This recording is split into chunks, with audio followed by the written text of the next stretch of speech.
강의사는 증시 각도기. 안녕하세요. 증시 각도 TV 시청자 여러분, 투자자 여러분, 도기말 여러분, 10만 금융전사 여러분 모두 반갑습니다. 11월 2일 11월의 첫 번째 주말 토요일이 밝았습니다. 저는 오늘 아주 매우 긴 아침잠을 잤고요.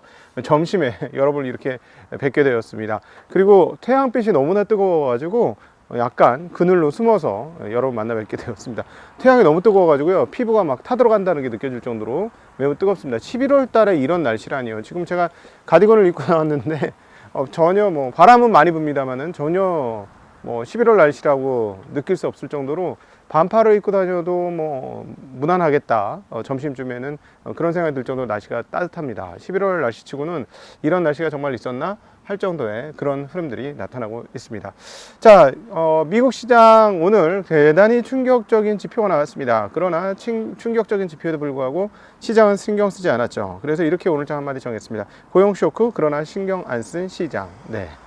고용 쇼크가 났는데 어느 정도 났느냐? 우리가 보통 이제 10만 명보다 비농업 고용이 좀 떨어지면 상당히 안 나온 거다, 이렇게 그 얘기를 하곤 했잖아요. 그런데 얼마가 나왔냐? 12,000명 나왔어요. 뭐라고요?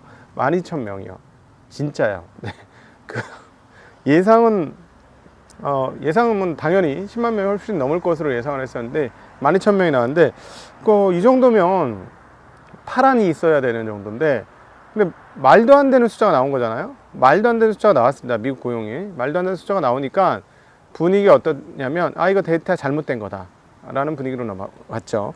얼마 전 지난 수요일 날 저희가 이제 말씀드렸던 그 ADP 비농업 민간 고용 있지 않습니까? 그게 그때 얼마였나요? 그때는 뭐 꽤 많이 나왔어요. 예상이 11만 정도였는데 23만 3천이 나왔거든요. 그러니까 되게 많이 나왔다. 지난번 15만 9천대에서 많이 나왔다 이랬는데, 갑자기 이거는 그래도 한 10만 대는 하지 않겠어? 했는데 비농업 고용이 진짜 말도 안 되게 12,000명. 이전에 22만 3천 명이었어요. 근데 12,000명? 그러니까 사람들이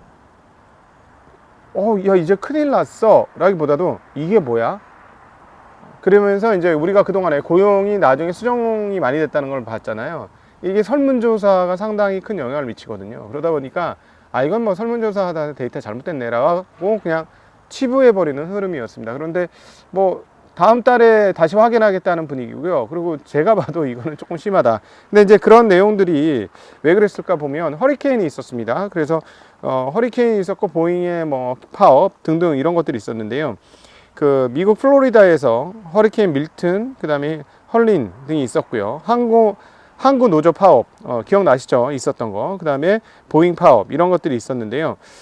평소보다 응답률이 매우 떨어졌다는 게 훨씬 더 큰 영향을 미쳤다라고 보여집니다. 고용주 대상 조사라는 게 있는데요. 여기에 그 10월 1차 응답률이 47.4%였다고 합니다. 어느 정도 수치냐면 평균이 64.5%였는데 47.4%니까 아예 뭐 평소보다 말도 안 되게 응답을 못했다라는 것이죠. 그래서 저는 허리케인 지역에 전화를 해서 사람들이 정신이 없었나 봤더니 뭐 그건 아니고, 허리케인 지역도 그렇고 비허리케인 지역조차도 응답률이 매우 떨어졌다라는 이야기를 하고 있습니다. 91년 1월 이후 34년 만에 최저 응답률이었다. 그래서 이 데이터를 좀 믿기 어렵다라는 게 시장의 컨센이었다라고 정리해 볼 수 있겠습니다. 자, 그러니까 이 고용만 봐서는 말도 안 되는 지표들이 나온 거예요. 지금 금리가 최근 들어서 가장 큰 폭으로 금리가 올라가는 그 모습을 보여줬는데요. 그 10년물 국채 금리가 4.363%까지 올라갔습니다. 4.28도 꽤 높다. 어제 말씀드렸던 4.32야 이랬는데 무려 36%를 기록을 했습니다. 이 부분은 아무래도 대선과 연결된 가능성이 매우 높다라고 기존에 말씀드렸던 것처럼 그렇게 정리하는 게 틀리진 않을 것 같습니다. 대선 영향으로 인해서 아무래도 많은 채권을 찍어낼 것이고, 많은 채권을 찍어내게 되면 그로 인해서 금리가 올라갈 것이라는 생각이 지금 채권 시장을 강하게 압박하고 있는 그런 형국이다 라고 정리해 볼 수 있겠죠. 이것은 뭐 해리스도 그렇고 트럼프 되면 더 될 거다라는 분위기가 조금 있는 것 같고요. 여전히 그 시장 분위기는 그 트럼프 당선 확률을 조금 높게 좀 보고 있습니다. 물론 이제 그 사전투표에서는 굉장히 압도적인 차로 해리스가 앞선다고 합니다. 근데 공화당과 민주당의 선거운동이 다르죠. 공화당은 사전투표 안 된다, 사전투표 하지 마라 라고 하는 입장이고, 공화당과 트럼프는.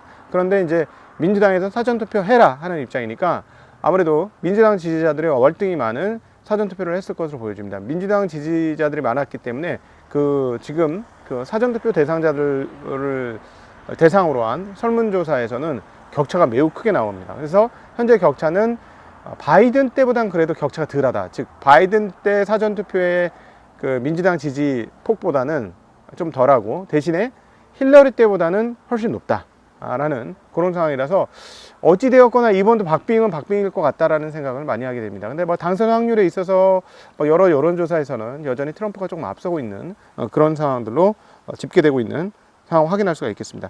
자, 오늘 지표들이 굉장히 많이 나왔는데요. 이 부분은 월요일날 직접 표를 보면서 여러분들과 같이 얘기 나눌 건데 ISM 제조업 구매관리자 지수가 지난달 47.2에서 46.5로 조금 빠졌습니다. 자, 그리고 고용과 관련된 ISM 잠시만요. 경제활동 참가율 뭐 이런 것들이 나와 있는데요.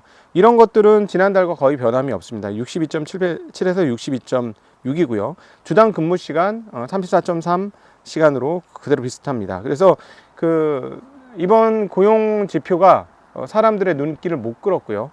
반면에 이제 소비와 관련된 지표들을 보면 지난달과 뭐 여전히 비슷한 수준의 소비 관련 지표들이 계속 나오고 있고 신규 주문도 지난달보다 오히려 좀 늘어나는 흐름들을 보여주고 있습니다. 그러니까 경제 활동성은 그대로 유지가 되어지고 있고 또 임금도 상승률이 조금 유지가 되고 있고 그리고 제조업 지수는 조금 소폭 가라앉고 있으나 그럼에도 불구하고 뭐 확연한 하락은 아닌 그런 상황에서 비농업 고용이 너무 이상하게 나오니까 시장은 신경 쓰지 않았고 오히려 시장 분위기는 미국 경기가 죽지 않았고 계속 살아있고 소비 지출 쪽은 그대로 유지가 되고 있고 이러다 보니까 인플레에 대한 우려가 죽지 않고 여전히 살아있으며 그래서 그런지 관련된 움직임들이 특별히 채권에서의 움직임들이 미국의 채권 발행 증가와 더불어서 활동성의 유지 뭐 이런 것들이 나오면서 채권 금리가 계속해서 고공행진하고 있다라고 전해 볼 수 있겠습니다.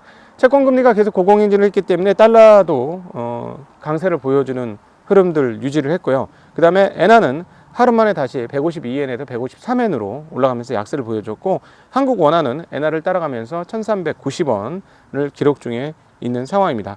유가는 어제 다시 이제 조금 이란의 재보복 공격이 이란의 재공격이 있지 않을까 하는 생각으로 유가가 좀 올랐다가 다시 좀 사그라들면서 어제 저희가 말씀드렸을 때보다는 유가가 대체적으로 좀 떨어지면서 마무리되었고요. 비트코인 가격도 다시 7만 달러 이하로 떨어졌고 자, 금, 은 가격도 소폭 떨어지는 양상 보여준 게 특징적인 흐름이라고 이렇게 정리해 볼 수 있겠습니다. 기업 실적 중에서는 아마존이 실적이 잘 나왔다고 어제 말씀드렸는데요. 시간의 시장에서 상승이 그대로 반영이 되면서 오늘 시장에서 가장 큰 폭의 대형주 중에 큰 상승을 기록을 했는데요. 분기 주당 이익이